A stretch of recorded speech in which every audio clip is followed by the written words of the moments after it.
ತೆರೆದಿದೆ. ಪಾರ್ಟಿ ಪಕ್ಷ ನೋಡಕ್ ಹೋಗ್ಬೇಡಿ, ಯಾವ ಬಿಜೆಪಿನೂ ನೋಡಕ್ ಹೋಗ್ಬೇಡಿ, ದಳನೂ ನೋಡಕ್ ಹೋಗ್ಬೇಡಿ, ಎಲ್ಲರನ್ನೂ ವಿಶ್ವಾಸಕ್ಕೆ ತೆಗೆದುಕೊಳ್ಳಿ. ನನ್ನ ಮನೆ ಬಾಗಿಲು ಎಲ್ಲರಿಗೂ ತೆಗೆದಿದೆ. ನಾನು ಮುಖ್ಯಮಂತ್ರಿ, ರಾಜ್ಯಕ್ಕೆ ರಾಜಿ ಮಾಡಿ ಸೆಟಲ್ಮೆಂಟ್ ಮಾಡ್ಕೊಂಡು ಹೋಗ್ಬೇಕು, ಶಾಂತಿ ಇಲ್ಲ ಇರಬೇಕು. ಇಲ್ಲ ಅಂದ್ರೆ ಪ್ರತಿಯೊಂದು ಕೂಡ ಮುಖ್ಯಮಂತ್ರಿ ಕ್ಷೇತ್ರ ಅಂತ ಹೇಳಿ ನನಗೆ ಕೆಟ್ಟ ಹೆಸರು ಬರ್ತದೆ, ಯಾರು ಒಬ್ರು ಮಾಡಿದ್ರು ಕೆಟ್ಟ ಹೆಸರು ಬರ್ತದೆ. ಇದು ಬಹಳ ಹುಷಾರಾಗಿರ್ಬೇಕು, ಅದಕ್ಕೆ ಯಾವುದಕ್ಕೂ ಕೂಡ ಅವಕಾಶ ಕೊಡಬಾರ್ದು. ನೀವೆಲ್ಲ ಒಗ್ಗಟ್ಟಿನಿಂದ ಕೆಲಸ ಮಾಡಬೇಕು. ಇವತ್ತು ನಾನು ದಳದವ್ರಿಗೆ, ಬಿಜೆಪಿ ಅವ್ರಿಗೆ ಕೇಳ್ತಾ ಇದ್ದೀನಿ, ನನ್ನ ಮನೆ ಬಾಗಿಲು ತೆರೆದಿದೆ, ನನ್ನ ಹೃದಯಕ್ಕೆ ಎಲ್ಲರನ್ನೂ ವಿಶ್ವಾಸ ತೆಗೆದುಕೊಳ್ಳಕ್ಕೆ ನಾನು ಸಿದ್ಧ ಆಗಿದ್ದೇನೆ. ನೀವು ದಯವಿಟ್ಟು ಪಕ್ಷ ನೋಡಕ್ ಹೋಗ್ಬೇಡಿ, ನೀವು ಯೋಚನೆ ಮಾಡಕ್ ಹೋಗ್ಬೇಡಿ. ಈಗ ದಳದವರಾಗಲಿ ಬಿಜೆಪಿ ಅವರಲ್ಲಿ ಇನ್ನೊಬ್ಬ ಡಿ.ಕೆ. ಶಿವಕುಮಾರ್ ತಯಾರು ಮಾಡಕ್ ಆಯ್ತದ? ಇನ್ನೊಬ್ಬ ಈ ರಾಜ್ಯದ ಮುಖ್ಯಮಂತ್ರಿ ಮಾಡಕ್ ಆಗ್ತದ? ಸಾಧ್ಯನಾ? ಯಾಕೆ ಟೈಮ್ ವೇಸ್ಟ್ ಮಾಡ್ಕೋಬೇಡಿ.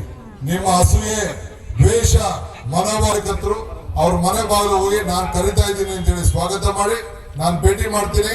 ಅವ್ರಿಗೆ ಏನ್ ಬೇಕೋ ಬೆಂಬಲವಾಗಿ ಜೊತೆಗಿಟ್ಕೊಂಡು ಎಲ್ಲ ಶಾಂತಿಯಾಗಿ ಇದೊಂದು ಮಾದರಿ ಕ್ಷೇತ್ರ ಮಾಡಬೇಕು.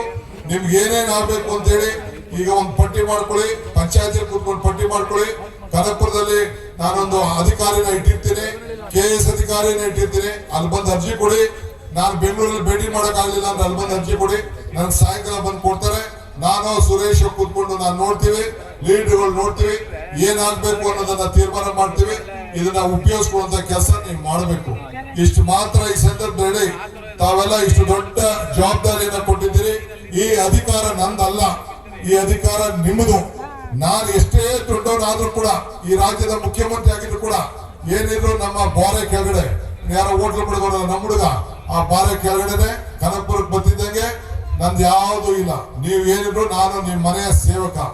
ಇವತ್ತು ಆ ನಾಯಕರುಗಳು, ಹಿಂದೆ ಇದ್ದಂತ ಎಲ್ಲ ನಾಯಕರು ಹೇಳಿದ್ದಲ್ಲ, ನಾನು ಹರಿಹರ ಬಸವರಾಜ್ ಇರ್ಬೋದು, ನಮ್ಮ ಕುರ್ಮರೇಗೌಡರು ಇರ್ಬೋದು, ತೂತೂರು ಮಾರೆಲ್ಲ ಎಷ್ಟು ನನಗೆ ಬೆಂಬಲವಾಗಿ ನಿಂತ್ಕೊಂಡು, ನಮ್ಮ ಸಾತ್ತೂರು ಚಿಕ್ಕಣ್ಣವ್ರ ಮಗ ಬಸವರಾಜ್ ಇರ್ಬೋದು, ಜಾವರೇಗೌಡರದ್ದು ಎಲ್ಲ ಎಷ್ಟು ಯಾವ ರೀತಿಯಲ್ಲಿ ಸಹಕಾರ ಕೊಟ್ಟರು ಅನ್ನೋದನ್ನ ನಾನು ಮರಲಿಕ್ಕೆ ಸಾಧ್ಯ ಇಲ್ಲ. ಇವತ್ತು ತಂಬಿ ಶೆಟ್ಟರು, ಶಿವಣ್ಣವರೆಲ್ಲ ಇವತ್ತು ಇಲ್ಲದೆ ಇರ್ಬೋದು, ಆದ್ರೂ ಕೂಡ ಅವರ ಆತ್ಮಕ್ಕೆ ಶಾಂತಿ ಸಿಗ್ಲಿ, ಅವರ ಆಶೀರ್ವಾದ ನನ್ನ ಮೇಲೆ ಇರಲಿ. ಇವತ್ತೆಲ್ಲ ಅವರು ನಡೆಬಂದ ದಾರಿಲಿ ನಾನು ಉತ್ತಮವಾದ ರೀತಿಯಲ್ಲಿ ನಿಮ್ಮ ಸೇವೆಯನ್ನು ಮಾಡಲಿಕ್ಕೆ ತಾವೆಲ್ಲ ಸಹಕಾರ ಕೊಡಬೇಕು. ಇಡೀ ರಾಜ್ಯಕ್ಕೆ